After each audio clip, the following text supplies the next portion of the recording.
मेरे desk partner ने मेरी तरफ एक ब्रेन बूस्टर मिंट की गोली बढ़ाई। मैंने मुड़कर उसे सीधे कैंटीन के एग्जाम क्रैकर सूप में मिला दिया ताकि पूरे स्कूल के 4000 स्टूडेंट्स इसका फायदा उठा सकें। ऐसा मैंने इसलिए किया क्योंकि मेरा पुनर्जन्म हुआ है। पिछले जन्म में मेरे डेस्क पार्टनर को एक लक सकिंग सिस्टम मिला था। मैं जब भी उसकी दी हुई कोई चीज़ खाता या पीता था तो मेरे एग्जाम के मार्क्स ऑटोमेटिकली उसके अकाउंट में ट्रांसफर हो जाते थे। वो एक अमीर खानदान का लड़का था और उसकी फैमिली ने उसके लिए पहले से ही फॉरेन की आईवी लीग यूनिवर्सिटी का रास्ता साफ कर रखा था। मेरा बोर्ड एग्जाम का रिजल्ट चुराना उसके लिए बस टाइम पास और एक घटिया मजाक था। दूसरी तरफ मैं एक अनाथालय से आया हुआ गरीब स्टूडेंट था जिसके लिए बोर्ड एग्जाम ही इस दलदल से बाहर निकलने का इकलौता जरिया था। तीनों प्री बोर्ड्स में मेरे मार्क्स लगातार गिरते चले गए। मैंने वजह जानने की बहुत कोशिश की पर कुछ हाथ नहीं लगा। आखिरकार फाइनल बोर्ड एग्जाम में मेरा पूरा गेम ओवर हो गया। मैं एकदम सदमे में सड़क पर चल रहा था कि तभी एक तेज रफ्तार ट्रक ने मुझे कुचल दिया और मेरी मौत हो गई। मरने के बाद जब मेरी आत्मा हवा में तैर रही थी तब मैंने अपने डेस्क पार्टनर गु यानझी और उसके चमचे कियान हू को हंसते हुए बात करते हुए सुना। कियान हू कह रहा था, मानना पड़ेगा गु भाई, इतना टफ पेपर होने के बाद भी आप पूरे स्टेट में फर्स्ट आ गए। गु यानझी ने हंसते हुए जवाब दिया, हूँ, अब ये टॉपर का टैग मेरा है। चेंग यान जैसा कंगाल तो पूरी जिंदगी गटर में रहने के लायक ही है। अब जब मुझे दोबारा जीने का मौका मिला है और उसे दूसरों के मार्क्स चुराकर खेलने का इतना ही शौक है तो सिर्फ मेरे मार्क्स चुराकर क्या मजा आएगा। इस बार पूरे स्कूल का बोर्ड एग्जाम का स्कोर उसे एक बड़े गिफ्ट के रूप में मिलेगा। 12th क्लास के तीसरे प्री बोर्ड से ठीक एक दिन पहले लगातार जागकर पढ़ाई करने की वजह से मुझे बहुत तेज बुखार आ गया। मैं सिर चकराने की वजह से डेस्क पर सिर रखकर लेटा हुआ था और ठंड से कांप रहा था। तभी अचानक मेरी आंखों के सामने एक एनर्जी कॉफी का कैन आया। चेंग यान, जल्दी से ये कॉफी पी लो, थोड़ा फ्रेश फील करोगे। मैं एकदम चौंक गया और सिर उठाकर देखा तो सामने गु यानझी खड़ा था। पिछले जन्म में इसी एनर्जी कॉफी को पिलाकर उसने मुझसे साइंस टॉपर के मार्क्स छीने थे। मैंने अनजाने में ही उसे पीछे धकेलना चाहा लेकिन तभी आसपास के क्लासमेट्स हमारे पास जमा हो गए। गु भाई तो सच में बड़े दिलवाले हैं यार, अपने डेस्क पार्टनर के लिए कॉफी भी लेकर आए। सही में चेंग यान जैसे गरीब स्टूडेंट की तो स्कूल के मेडिकल रूम में जाने की भी औकात नहीं है। बीमार होने पर कोई पूछने वाला भी नहीं होता।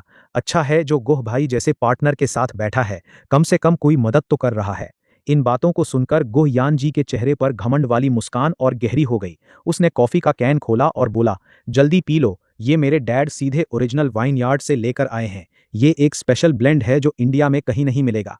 मुझे अच्छी तरह याद आया कि पिछले जन्म में तीसरे प्री बोर्ड से ठीक पहले मैंने ये कॉफ़ी पी थी जिसने मेरी पूरी जिंदगी बदल कर रख दी। मेरा जन्म अनाथालय में हुआ था और कुछ भले लोगों की मदद और स्कॉलरशिप के दम पर ही मैं इस अमीरों से भरे लैंटन प्राइवेट हाई स्कूल में पढ़ पा रहा था। मेरे जैसे बैकग्राउंड के लोगों के लिए बोर्ड एग्जाम ही अपनी किस्मत बदलने का इकलौता रास्ता था। 12th क्लास से पहले तक मेरा स्कोर हमेशा टॉप 3 में रहता था और इंपीरियल यूनिवर्सिटी जाना तो बिल्कुल पक्का था। मैं दिन रात पागलों की तरह पढ़ता था, एक सेकंड भी वेस्ट नहीं करता था, बस इस उम्मीद में कि इस समर वेकेशन में एक एडमिशन लेटर मेरी जिंदगी बदल देगा। लेकिन तीसरे प्री बोर्ड के बाद से मेरे मार्क्स सीधे जमीन पर आ गिरे और फाइनल बोर्ड एग्जाम तो मेरे लिए कभी न खत्म होने वाला दुस्वप्न बन गया। जब रिजल्ट आया तो स्क्रीन पर वो 300 समथिंग मार्क्स देखकर ऐसा लगा जैसे किसी ने जंग लगी छुरी से मेरे दिल के टुकड़े कर दिए हों। मैं पागलों की तरह रीचेकिंग के लिए भागा लेकिन रिजल्ट में साफ आया कि वो सारे बेवकूफाना गलत आंसर खुद मेरे ही हाथ के लिखे हुए थे। सबसे डरावनी बात तो ये थी कि एग्जाम सेंटर के सीसीटीवी फुटेज में साफ दिख रहा था कि मैंने सिर्फ आधे घंटे में पेपर सबमिट कर दिया और क्लास से बाहर चला गया। पर मुझे अच्छी तरह याद था कि मैंने एक एक क्वेश्चन को ध्यान से सॉल्व किया था और आखिरी सेकंड तक रीचेक किया था। लेकिन वहां के इन्विजिलेटर और आसपास के स्टूडेंट्स सब एक सुर में कह रहे थे कि उन्होंने खुद मुझे टाइम से पहले पेपर देकर जाते हुए देखा था। मेरी याददाश्त और हकीकत के बीच एक डरावनी खाई बन चुकी थी। मैंने हार नहीं मानी, बार बार अपील की, जांच की मांग की, लेकिन हर बार नतीजा वही पुराना रहा। धीरे धीरे टीचर्स की आंखों में मेरे लिए तरस दिखने लगा और पुलिस वाले भी लाचार होकर कहने लगे, बेटा कहीं तुम ज्यादा स्ट्रेस की वजह से किसी वहम या डिप्रेशन का शिकार तो नहीं हो गए हो। मरने के बाद ही मुझे समझ आया कि ये सब उस घटिया डेस्क पार्टनर के लक सकिंग सिस्टम का कारनामा था। अपने चोरी हुए मार्क्स के बारे में सोचकर मेरा खून खौल उठा। मैंने ठंडे दिमाग से उस कॉफी कैन को आगे सरका दिया। मैंने अभी अभी फीवर की मेडिसिन खाई है, इस समय कॉफी पीना ठीक नहीं होगा, कहीं रिएक्शन न हो जाए। रिएक्शन न हो जाए भाई साहब, सीरियसली टॉपर भाई इतना भी भाव मत खाओ।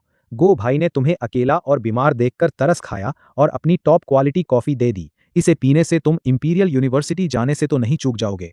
उसके टोन में साफ साफ ताना था जिसे सुनकर आसपास के लोग भी ठहाके लगाने लगे। सही बात है, कॉफी पीने से कोई इंपीरियल यूनिवर्सिटी जाने से थोड़ी ना रह जाता है। क्या फालतू का एटीट्यूड दिखा रहा है? कैंटीन की पानी की बोतल खरीदने के पैसे नहीं हैं इसके पास, दवाई के पैसे कहाँ से आ गए?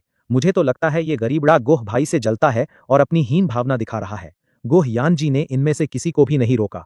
मुझे नीचा दिखाने वाले वो क्लासमेट्स अभी भी नकली स्माइल चेहरे पर चिपकाए जबरदस्ती वो कॉफी मेरे हाथों में थमाते हुए बोले, चलो चेंग यान, कल तुम्हारा प्री बोर्ड एग्जाम है, इसे चुपचाप पी लो। हाथ में कॉफी कैन पकड़े हुए मेरे अंदर एक अजीब सी नफरत और घिन पैदा हो रही थी। अभी बोर्ड एग्जाम्स दूर थे, इसलिए मैं अभी उससे पंगा नहीं ले सकता था, क्योंकि इस समय दुश्मन सीधे सामने था और मैं छिपा हुआ था।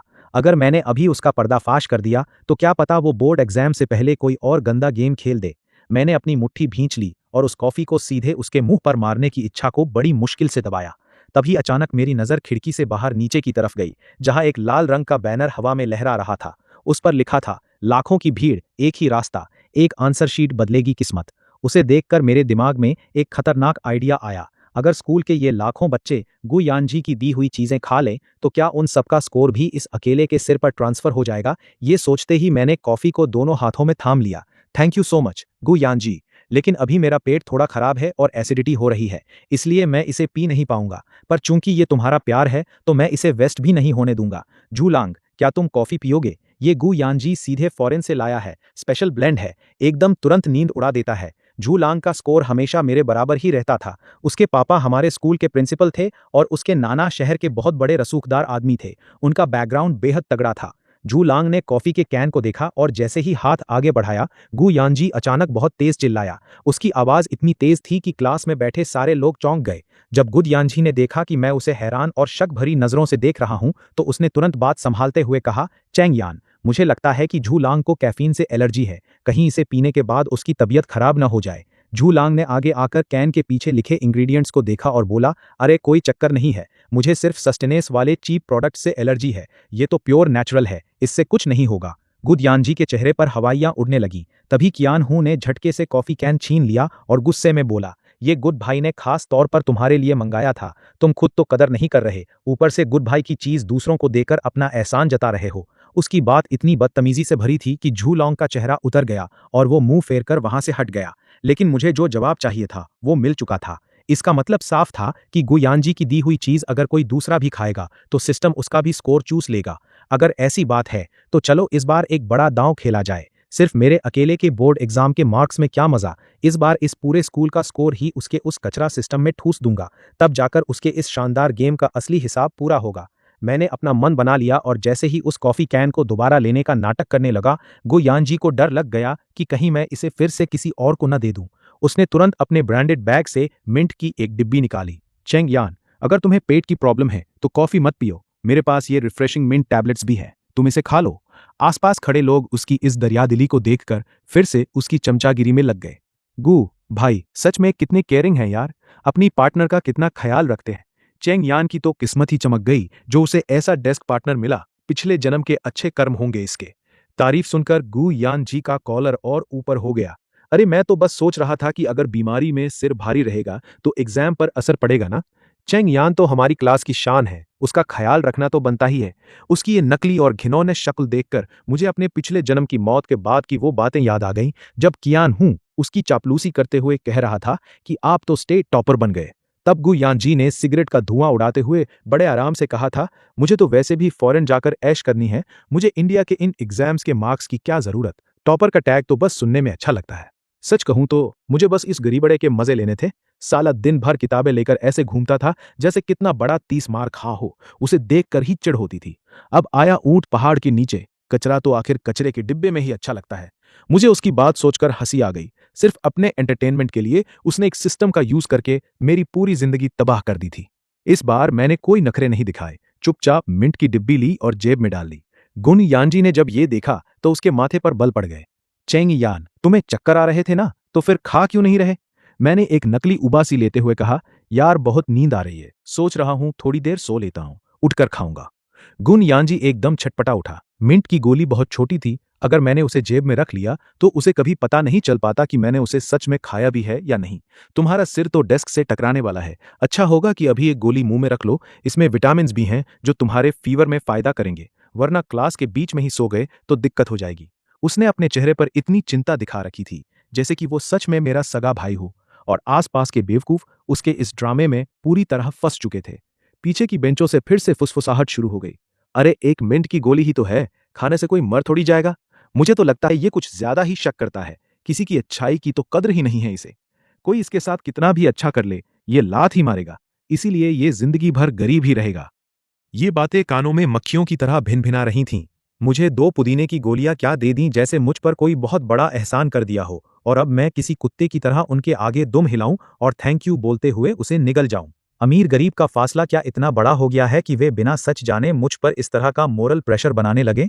मेरे हाथ पैर ठंडे पड़ रहे थे, लेकिन फिर भी मैं बाहर से एकदम नॉर्मल दिखने की पूरी कोशिश कर रहा था। तभी ये पैसा फेंक तमाशा देख रहा पैसा हौर यानी कियान हूं बीच में कूद पड़ा और विलन बनते हुए बोला, कॉफी भी नहीं पीनी, पुदीने की गोली भी नहीं खानी। भाई तू गुओ शाओ से कोई पर्सनल दुश्मनी निकाल रहा है क्या? जानबूझकर नखरे दिखा रहा है? उसने अपनी कुर्सी को पीछे झटका और बड़े टॉन्टिंग अंदाज में खड़ा हो गया।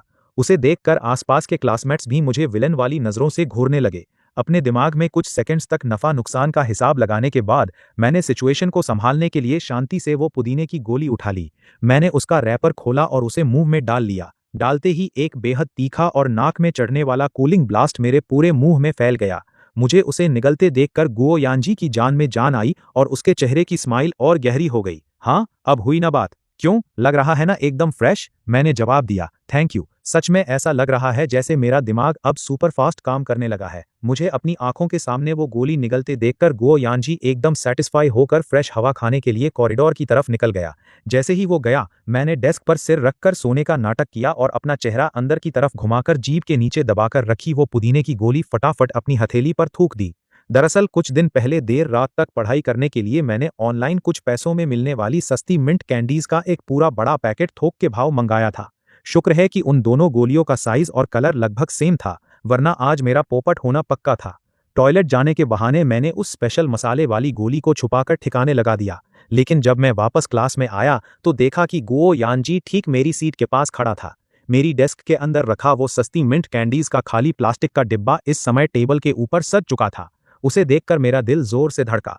पिछले दरवाजे पर मुझे खड़ा देखकर कियान हू ने तुरंत गुओ यानजी को आंख से इशारा किया। गुओ यानजी झटके से मेरी तरफ घूमा और उसका चेहरा गुस्से के मारे एकदम काला पड़ चुका था। चैन यान, ये मिंट कैंडी का डिब्बा तो तुमने पहले से ही खरीद रखा था? मेरा दिल बैठ गया, पर मैं धीरे धीरे अपनी सीट की तरफ बढ़ा और दिमाग में तेजी से बचने का रास्ता सोचने लगा। इस गुओ यानजी की इतनी हिम्मत कैसे हुई कि वो बिना पूछे मेरी डेस्क की तलाशी ले? तभी कियान हू ने हवा में हाथ लहराया और उसके हाथ के गिलास का बर्फ जैसा ठंडा पानी सीधे मेरी स्कूल यूनिफॉर्म के जैकेट पर जा गिरा। अरे हूजी, अंधा है क्या बे? हमारे टॉपर को ठंड लगकर जुकाम हो गया तो क्या होगा? चैन यान, भाई फटाफट अपनी पॉकेट्स चेक कर, कोई पानी से खराब होने वाली चीज तो नहीं है उसमें? उनकी इस घटिया और नौसिखिया प्लानिंग को देखकर मुझे अंदर ही अंदर हंसी आ रही थी। मैंने एकदम सीरियस चेहरा बनाया और अपनी जैकेट की दोनों जेबें बाहर की तरफ खींचकर खाली कर दी। उनमें से सिर्फ एक छोटा सा पॉकेट नोटपैड नीचे गिरा। गुओ यानजी ने शक भरी नजरों से उसे 2-3 बार देखा और फिर हार मानकर चुप हो गया। मैंने अपनी जैकेट का पानी झटका और जैसे ही बैठा, गुओ यानजी फिर से अपना मुंह उठाकर आ गया। चैन यान, यार जब तुम्हारे पास पहले से ही मिंट कैंडीज थीं तो तुमने बताया क्यों नहीं? मैं खामख्वाह तुम्हारे लिए इतना परेशान हो रहा था। मैंने एकदम मासूम चेहरा बनाकर उसकी तरफ देखा। अरे वो तो कब की खत्म हो चुकी थीं, बस डिब्बा फेंकने का टाइम नहीं मिला था। और फिर मैं आपका दिल नहीं दुखाना चाहता था, सोचा आपके प्यार को क्यों मना करूं। मेरी आंखों में कूट कूट कर भरी ये नकली सच्चाई देखकर गुओ यानजी का शक थोड़ा कम हुआ। इसके बाद कियान हू के पानी गिराने का हर्जाना भरने के बहाने उसने किसी को भेजकर सीधे प्रीमियम मिंट कैंडीज का एक पूरा डिब्बा मंगवा लिया और मुझसे बोला कि इसे आराम से खाता रहूं। मैंने उसी वक्त ऑनलाइन जाकर वैसे ही दिखने वाले सस्ते वाले माल का एक और लॉट ऑर्डर कर दिया। फिर अपनी डेस्क के अंदर छुपे उन महंगे पुदीने के पत्तों को लोकल माल से चुपके से स्वैप कर दिया। गुओ यानजी के दिए उस स्पेशल गोलियों के पूरे डिब्बे को मैंने अपने अनाथालय के हॉस्टल के कमरे में ले जाकर एकदम सेफ जगह पर छुपा दिया। पूरे स्टेट में 4000 से ज्यादा बोर्ड एग्जाम देने वाले स्टूडेंट्स हैं, तो भाई को बड़ा धमाका करने के लिए बारूद भी तो ज्यादा इकट्ठा करना पड़ेगा ना, ताकि हमारे गुओ बाबू की कृपा पूरे डोंग जियांग स्टेट के बच्चों पर बराबर बरस सके। कहीं ऐसा ना हो कि पुदीना कम पड़ जाए और सिस्टम को लगे कि डोज कम थी, जिससे मेरे प्यारे क्लासमेट का नुकसान हो जाए और गुओ यानजी का पूरे स्टेट में रैंक 1 लाने का सपना अधूरा रह जाए। अगले दिन हमारा तीसरा मॉक टेस्ट था। मैं बड़े कॉन्फिडेंस के साथ एग्जाम हॉल में गया और शांति से अपना पूरा पेपर सॉल्व किया। जब मैं अपनी आंसर शीट सबमिट करने के लिए गुओ यानजी की सीट के पास से गुजरा तो उसने अपनी भौहें उचकाकर मुझे एक बेहद चीप और चिढ़ाने वाली स्माइल दी। मैंने भी उसे बड़े अदब से वापस स्माइल दी और स्टेज पर जाकर पेपर जमा कर दिया। कुछ दिनों बाद जब तीसरे मॉक टेस्ट का रिजल्ट आया तो क्लास के मेन गेट पर सबकी रैंक वाली लिस्ट चिपका दी गई। मैं अभी लिस्ट के पास पहुंचा भी नहीं था कि मुझे हर तरफ से अजीबो-गरीब नजरें और ताने सुनाई देने लगे। अरे इस बार चेन यान को क्या सांप सूंघ गया, इतने घटिया मार्क्स, कहीं ऐसा तो नहीं कि पहले ये झूझाव के पेपर से चेप कर टॉपर बनता था। अरे गरीब घर का लड़का है ना, मेंटल प्रेशर झेल नहीं पाया होगा। बोर्ड एग्जाम पास आते ही नर्वस ब्रेकडाउन हो गया बेचारे का। मैंने भीड़ को चीरते हुए लिस्ट के पास जाकर अपना नाम देखा। मैं, जो हमेशा टॉप 3 में रहने वाली एक पढ़ाकू मशीन माना जाता था, इस बार पूरे स्कूल में 800वें नंबर पर खिसक चुका था। मैंने जानबूझकर अपने होंठ चबाए, जैसे मेरा सब कुछ लुट गया हो और मैं ये सदमा बर्दाश्त नहीं कर पा रहा हूँ। रोती हुई आंखों के साथ मैं उस भीड़ से बाहर निकला और धीरे-धीरे अपनी सीट पर आकर बैठ गया। थोड़ी ही देर में गुओ यानजी भी क्लास में आया। उसका चेहरा गुस्से में तमतमाया हुआ था। वो तेजी से मेरी डेस्क के पास आया और उसने जोर से टेबल पर हाथ पटका। चेन यान, इस बार साइंस में तुझे ये क्या बकवास मार्क्स मिले हैं? मैंने चुपके से अपनी जांघ पर इतनी जोर से चिकोटी काटी कि मेरी आंखों से सचमुच आंसू छलक आए। गुओ शाओ, मेरा तो पूरा पेपर ही चौपट हो गया। एग्जाम के टाइम पर मुझे इतना तेज बुखार था कि मेरा दिमाग ही काम नहीं कर रहा था। मैंने ओएमआर शीट में सारे ऑप्शंस ही ऊपर नीचे गलत मार्क कर दिए। इतना कहकर मैंने अपना सिर अपनी बाहों में छुपा लिया और कंधे उचका उचका कर फूट फूट कर रोने का नाटक करने लगा। तभी पीछे से किसी ने कहा, हाँ यार, इस बार तो चैन यान सच में डूब गया। 800 से भी पीछे रैंक आई है इसकी, बिल्कुल तेरे जितनी ही। ये सुनते ही गुओ यानजी एकदम सन्न रह गया। उधर मैंने अपना चेहरा आस्तीन में छुपा रखा था ताकि मेरी हंसी बाहर न आ जाए। भले ही मैंने गुओ यानजी की वो जादुई गोली नहीं खाई थी जिससे उसका सिस्टम एक्टिवेट नहीं हो पाया, लेकिन उसे शक न हो कि उसकी चाल फेल हो गई है। इसलिए मैंने खुद जानबूझकर अपने सारे ऑब्जेक्टिव क्वेश्चंस के आंसर गलत मार्क किए थे। बड़े क्वेश्चंस भी आधे से ज्यादा खाली छोड़ दिए ताकि मेरी रैंक जबरदस्ती 800 के पार पहुंच जाए। और हमारा ये अमीरजादा गुओ यानजी तो पैदाइशी ढब्बू था, उसकी अपनी असली औकात ही 800 रैंक के बाहर की थी। अब हम दोनों के मार्क्स बराबर आ चुके थे। इस मास्टर स्ट्रोक से उसके किस्मत चुराने वाले सिस्टम के फेल होने का राज पूरी तरह से छुप गया। गुओ यानजी ने थोड़े अजीब और कड़े हाथों से मेरे कंधे को थपथपाया। चल छोड़, अब रोना बंद कर। बीमारी में पेपर खराब हो गया तो क्या हुआ? बोर्ड एग्जाम से पहले अपनी तबीयत ठीक कर ले, फिर देखना तू सीधा छक्का मारेगा। मैंने चैन की सांस ली। चलो ये बकरा आखिरकार जाल में फंस ही गया। मैंने अपनी आस्तीन से नकली आंसू पोंछने का नाटक किया और गुओ यानजी की आंखों में छिपी उस गहरी नफरत को अनदेखा कर दिया। गुओ यानजी, तुम सच में बहुत अच्छे इंसान हो। तुम्हारा खुद का पेपर अच्छा नहीं हुआ, फिर भी तुम मुझे हौसला दे रहे हो। गुओ यानजी का चेहरा अजीब सा बन गया। उसने बस एक ठंडी सी हूं भरी और वहां से कल्टी मार ली। बोर्ड एग्जाम्स के आखिरी 15 दिनों में अपने उस चोरी करने वाले सिस्टम को 100% सक्सेसफुल बनाने के लिए वो रोज नए नए बहाने बनाकर मेरे लिए खाने पीने की चीजें लाने लगा। कभी कोई इंपोर्टेड हाई प्रोटीन बार होता तो कभी विदेश से मंगवाया हुआ ओमेगा 3 फिश ऑयल। मैं उन सबको घर ले जाकर कूट पीसकर उनका बारीक पाउडर बना लेता था। हमारे लैंटिंग हाई स्कूल में बच्चों का लक अच्छा करने के लिए कैंटीन वाले रोज दोपहर को मुफ्त में एक स्पेशल सूप बांटते थे जिसका नाम था एग्जाम पासिंग सूप। मैं अपनी पढ़ाई का खर्चा निकालने के लिए कैंटीन के किचन में पार्ट टाइम काम करता था और ये काम मेरे लिए बिल्कुल सोने पर सुहागा साबित हुआ। जब मैं भागकर किचन में पहुंचा तो वहां की आंटियां बड़े बड़े बर्तनों के आसपास खड़ी होकर काम में बिजी थी और सूप से गरम गरम भाप निकल रही थी। ली आंटी, आप थोड़ी देर आराम कर लो, आज इन सूप के बर्तनों की जिम्मेदारी मैं संभाल लेता हूँ। मैंने फुर्ती से बड़ा सा चमचा अपने हाथ में लिया और उस गरम भाप के पीछे छुपकर अपनी आस्तीन में छिपा पैकेट हाथ में ले लिया। इस पैकेट में पिछले आधे महीने की मेहनत थी, गुओ यानजी की दी हुई गोलियों और प्रोटीन बार का वो मिक्स पाउडर। मैंने चमचे को सूप के बड़े बर्तन में गोल गोल घुमाया और हाथ की सफाई दिखाते हुए उस पाउडर को खोलते हुए सूप में पलट दिया। वो पाउडर गरम सूप में जाते ही पलक झपकते ही ऐसे गायब हो गया जैसे गधे के सिर से सींग, एक बुलबुला तक नहीं उठा। अपना लंच लेकर जब मैं बाहर आया तो रास्ते में मुझे गुओ यानजी और कियान हूं मिल गए। गुओ शाओ, आज कैंटीन का ये स्पेशल सूप बहुत टेस्टी बना है, आप भी एक कटोरी पीकर अपना लक चमका लो। गुओ यानजी ने घिन से अपनी नाक सिकोड़ ली और सूप की लाइन में लगे स्टूडेंट्स को देखकर तंज कसा। ये जानवरों के खाने जैसा फ्री का उबला पानी तुम जैसे गरीबों को ही मुबारक हो। उसने अपनी घड़ी देखी और कियान हू के साथ स्कूल के मेन गेट की तरफ बढ़ गया, जहां उसके घर के पर्सनल शेफ की बनाई जापानी डिशेज उसका इंतजार कर रही थी। दूसरी तरफ कैंटीन के अंदर ऑलमोस्ट हर स्टूडेंट अपने अच्छे लक के लिए उस सूप की कटोरी खाली करने में लगा हुआ था। उस दोपहर किचन के वे चारों बड़े बर्तन पूरी तरह से साफ हो चुके थे। चमचा चलाते चलाते भले ही मेरी कलाई में दर्द होने लगा था, लेकिन मेरा दिल अंदर ही अंदर खुशी से नाच रहा था। अगले दिन आखिरकार बोर्ड एग्जाम्स का बिगुल बज गया। मैं अपना ट्रांसपेरेंट एग्जाम पैड लेकर हॉल में गया और पूरे फोकस के साथ अपनी 12 साल की मेहनत को उस आंसर शीट पर उतारने लगा। हालांकि मुझे अच्छे से पता था कि आगे क्या गजब का खेल होने वाला है, लेकिन ये एग्जाम मेरे उस पुराने सेल्फ के लिए एक ट्रिब्यूट था जिसने रातों की नींद खराब करके पढ़ाई की थी। जैसे ही आखिरी इंग्लिश के पेपर की बेल बजी, मैं स्कूल के गेट से बाहर आया। डूबते हुए सूरज को देखते हुए मैंने एक राहत की लंबी सांस ली। तभी पीछे से किसी ने मेरे कंधे पर जोर से धक्का मारा। वो गुओ यानजी था। क्यों बे गरीब टॉपर, कैसा हुआ पेपर? कोई छोटा मोटा कॉलेज मिल जाएगा या सीधा मजदूरी पर लगेगा? मैंने मुस्कुराकर कहा, अगर सब ठीक रहा तो शायद इस बार पूरे स्टेट में टॉप कर जाऊंगा। वो और उसके पीछे खड़ा कियान हूं, दोनों मिलकर इस कदर पागलों की तरह ठहाके मारकर हंसने लगे कि आसपास खड़े स्टूडेंट्स के पेरेंट्स भी उन्हें अजीब नजरों से घूरने लगे। पूरे स्टेट का टॉपर? चल भाई, फिर तो मैं रिजल्ट वाले दिन तेरे स्वागत में बड़े बड़े बैनर और होर्डिंग्स लगवाने खुद आऊंगा। गो यानची हंसते हंसते इतना लोटपोट हो गया कि उसकी आंखों में आंसू आ गए। इसके बाद वो अपनी आलीशान रोल्स रॉयस कार में बैठकर हवा की तरह वहां से रफू चक्कर हो गया। मैं वहीं खड़ा खड़ा बस थोड़ा सा मुस्कुराया। मैं दिल ही दिल में सोच रहा था कि बेटा, बस रिजल्ट वाले दिन का इंतजार कर। उम्मीद है कि तब तेरा कमजोर दिल पूरे स्कूल से मिलने वाले इस तगड़े सरप्राइज को झेल पाएगा। बोर्ड एग्जाम्स खत्म होने के बाद गो यानची ने क्लास के व्हाट्सएप ग्रुप में एक बार भी मैसेज नहीं किया। खैर, ये तो होना ही था। उसे तो पहले से ही विदेश की टॉप फॉरेन यूनिवर्सिटी का एडमिशन ऑफर मिल चुका था। वो तो बस अपनी सनक और उस घटिया सिस्टम को टेस्ट करने के लिए मुझ जैसे गरीब स्टूडेंट के साथ इतने दिनों से टाइम पास कर रहा था, ताकि अपनी अजीब सी ईगो को सेटिस्फाई कर सके। मैंने भी टाइम वेस्ट नहीं किया और शहर के एक 24 घंटे खुले रहने वाले सुपरमार्केट में नाइट शिफ्ट के कैशियर की पार्ट टाइम जॉब पकड़ ली, ताकि कॉलेज की पढ़ाई के लिए कुछ एक्स्ट्रा जेब खर्च जमा कर सकूं, और साथ ही उस बड़े धमाके के होने का शांति से इंतजार करने लगा। रिजल्ट आने के जो 2-3 दिन होते हैं, उस दौरान इंटरनेट पर हमारे स्टेट के बोर्ड रिजल्ट को लेकर हाहाकार मचा हुआ था।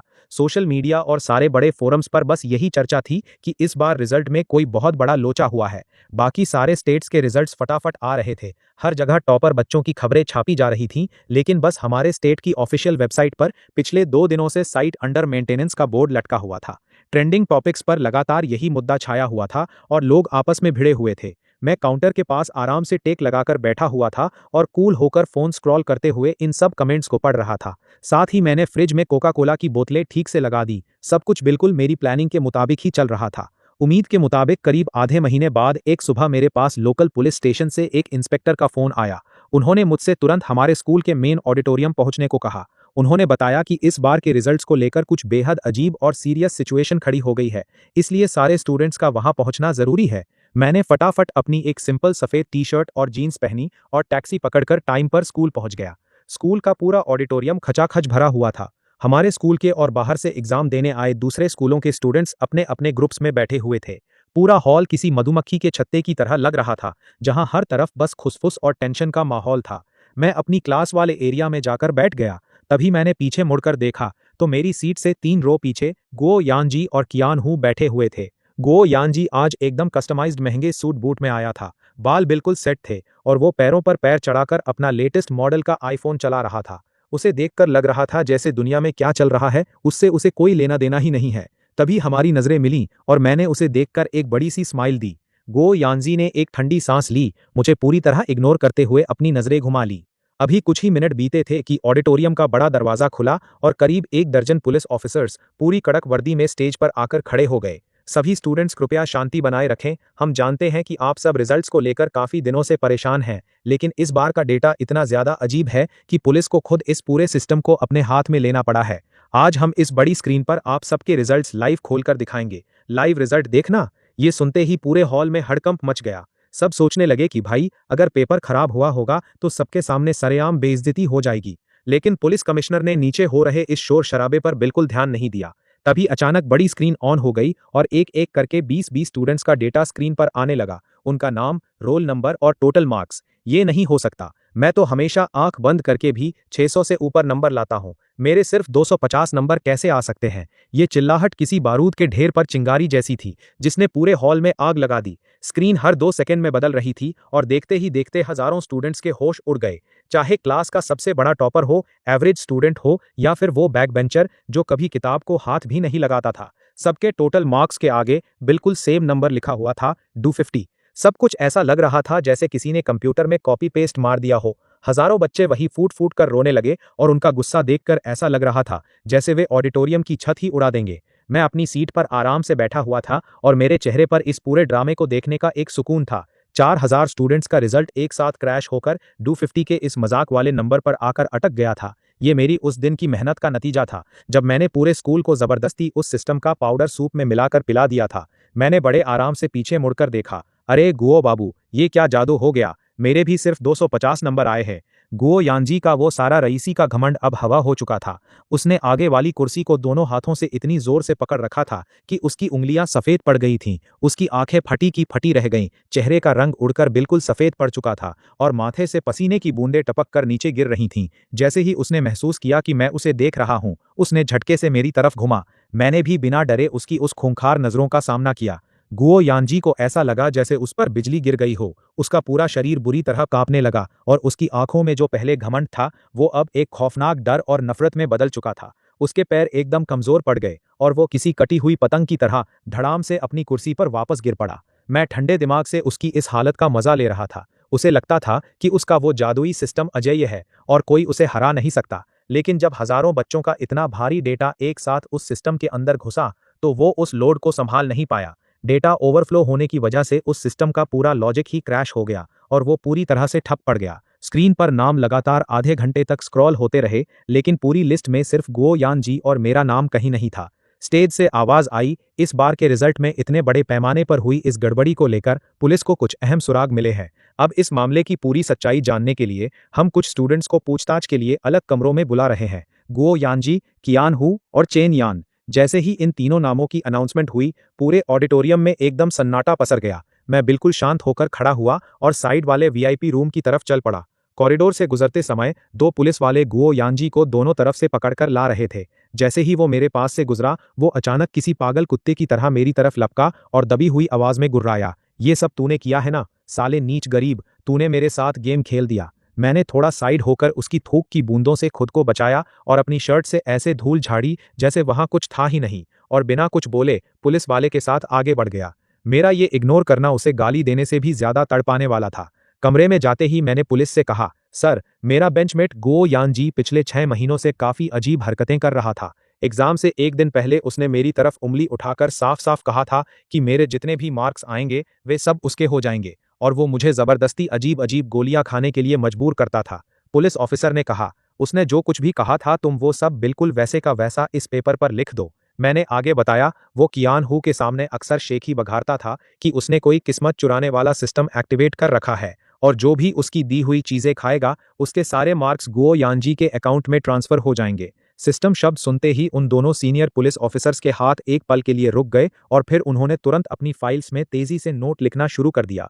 चेन यान, तुमने जो जानकारी दी है वो इस केस के लिए बहुत जरूरी है। तुम अभी बाहर जाकर वेट करो। मैं उनकी बात मानकर जैसे ही बाहर आया, अंदर के कमरे से गुओ यानजी के पागलों की तरह चिल्लाने की आवाज गूंज उठी, तुम्हारी हिम्मत कैसे हुई मुझे हाथ लगाने की? मैं डोंग गजियांग के सू परिवार का बेटा हूं। अगर मैंने अपने पापा को फोन कर दिया तो तुम सबकी वर्दी उतरवा दूंगा। गुओ यानजी, अपनी ये रईसी की धौंस कहीं और दिखाना। पहले मुझे इस बात का जवाब दो कि पूरे स्कूल के 4000 बच्चों के मार्क्स 250 पर क्यों अटके हैं और अकेले तुम्हारे कंप्यूटर के बैकएंड डेटा में 50 लाख नंबर कैसे शो हो रहे हैं? ये नंबर सुनते ही बाहर खड़े बाकी पुलिस वाले और वहां से गुजर रहे टीचर्स के भी पैरों तले जमीन खिसक गई। ये सुनते ही गुओ यानजी की आवाज बिल्कुल बंद हो गई, जैसे किसी ने मुर्गे का गला दबा दिया हो। उसे अपनी जिंदगी में ये समझ नहीं आ रहा था कि उसने चीजें तो सिर्फ मुझे खिलाई थीं, तो फिर इन 4000 बच्चों का डेटा उसके सिस्टम में ब्लास्ट कैसे कर गया। ठीक उसी समय कियान हूं कमरे से लगभग रेंगता हुआ बाहर भागा और सीधे पुलिस कमिश्नर के पैरों में गिरकर रोने चिल्लाने लगा, पुलिस अंकल, मैं सच सच सब बताने के लिए तैयार हूं। मैं खुद गवाही दूंगा। ये गुओ यानजो कोई इंसान नहीं बल्कि भूत प्रेत है। इसके पास एक मॉन्स्टर सिस्टम है। ये हम सबको जबरदस्ती अपनी चीजें खिलाकर हमारे मार्क्स चोरी करता था। मैं कसम खाता हूं, उसने खुद मुझसे कहा था कि जो भी उसके इस पाउडर वाली चीज को खाएगा उसकी किस्मत बदल जाएगी और उसके मार्क्स गुओ यानजो को मिल जाएंगे। इसे कहते हैं वक्त बदलते ही पासा पलटना। जो कियान हूं कल तक उसके आगे पीछे दुम हिलाता था, आज अपने वही 250 नंबर वापस पाने के चक्कर में उसने गुओ यानजो का पूरा कच्चा चिट्ठा खोलकर रख दिया। बगल वाले कमरे में एक पल के लिए सन्नाटा छा गया और फिर गुओ यानजो के चीखने की आवाज पूरी बिल्डिंग में गूंज उठी, कियान हूं, तू नमक हराम निकला साले। चेन यान, तूने ही मेरी चीजें बदली थीं, ये सब तेरी चाल है। हाँ, मैं मानता हूं कि वो सिस्टम मेरा था। मैंने ही दूसरों के मार्क्स चुराए थे, मैंने ही उस पाउडर से सबको कंट्रोल किया था, और मैंने ही रिजल्ट्स बदले थे। जब मामला इस हद तक बढ़ गया और सुपरनैचुरल क्राइम की बात सामने आई, तो सरकारी एजेंसियां सुपरफास्ट मोड में एक्टिव हो गईं। देश की टॉप हैकर्स और साइबर सिक्योरिटी की टीम ने पूरी रात जागकर उस सिस्टम को, जो डेटा ओवरलोड की वजह से पहले ही हैंग हो चुका था, पूरी तरह से हैक करके डिकोड कर दिया। उस 50 लाख के भारी भरकम स्कोर में छिपे हर एक स्टूडेंट के मार्क्स के टुकड़ों को अलग किया गया और उन्हें वापस उनके असली हकदारों तक पहुंचाया गया। हर उस स्टूडेंट को जिसके मार्क्स चोरी हुए थे, उसकी असली आंसर शीट और सही नंबर वापस मिल गए। चूंकि ये पूरा मामला आम जनता के लिए हजम करना मुश्किल था, इसलिए सरकार ने बाहर ये ऑफिशियल स्टेटमेंट जारी किया कि एक बड़े बिजनेसमैन के बेटे ने इंटरनेशनल हैकर्स के साथ मिलकर स्टेट के बोर्ड एग्जाम के सर्वर पर साइबर अटैक करवाया था। गुओ यान जी पर देश के अहम इंफॉर्मेशन सिस्टम को नुकसान पहुंचाने और सरकारी एग्जाम के सीक्रेट डेटा को चुराने जैसे कई संगीन जुर्म दर्ज किए गए। उसे एक लंबी जेल की सजा सुनाई गई और जिंदगी भर के लिए किसी भी सरकारी नौकरी या कॉलेज एग्जाम में बैठने पर पूरी तरह बैन लगा दिया गया। उधर विदेश की उस टॉप यूनिवर्सिटी को जैसे ही इस स्कैम का पता चला, उन्होंने उसी रात उसका एडमिशन लेटर कूड़े के डिब्बे में डाल दिया। जुलाई के महीने के एक दोपहर मैं अपनी दुकान के काउंटर के पीछे बैठा हुआ था। मेरे हाथ थोड़े से कांप रहे थे जब मैंने अपना रोल नंबर और आईडी वेबसाइट पर एंटर की। स्क्रीन ने लोड होने में 3 सेकंड का समय लिया और फिर सामने बड़े बड़े अक्षरों में मेरा रिजल्ट फ्लैश हुआ। Total score 705 marks. मैं पूरे स्टेट में साइंस स्ट्रीम में सेकंड आया था। देश की सबसे top university, imperial Delhi university के दरवाजे अब मेरे लिए पूरी तरह खुल चुके थे। स्क्रीन पर उन चमकदार लाल अक्षरों में लिखे अपने मार्क्स देखकर मेरी आंखें भर आईं और खुशी के आंसू सीधे मेरी हथेली पर जा गिरे। अपनी पिछली जिंदगी में सड़क पर दम तोड़ने का जो दर्द और तड़प मैंने झेली थी, इस जन्म में मैंने उसका एक एक पाई का हिसाब चुकता कर दिया था। अनाथालय की मैनेजर दादी ने मुझे वीडियो कॉल किया। उनका चेहरा खुशी के मारे चमक रहा था। शाम की खिली हुई धूप सीधे मेरी टेबल पर रखे इंपीरियल दिल्ली यूनिवर्सिटी के ऑफिशियल एडमिशन लेटर पर पड़ रही थी, जहां सोने के पानी से लिखे वो अक्षर चमक रहे थे। अब मुझे पूरा यकीन था कि मुझ चेन यान की किस्मत का जो पहिया है, उसे अब कोई भी अपनी मर्जी से कभी नहीं रोक पाएगा।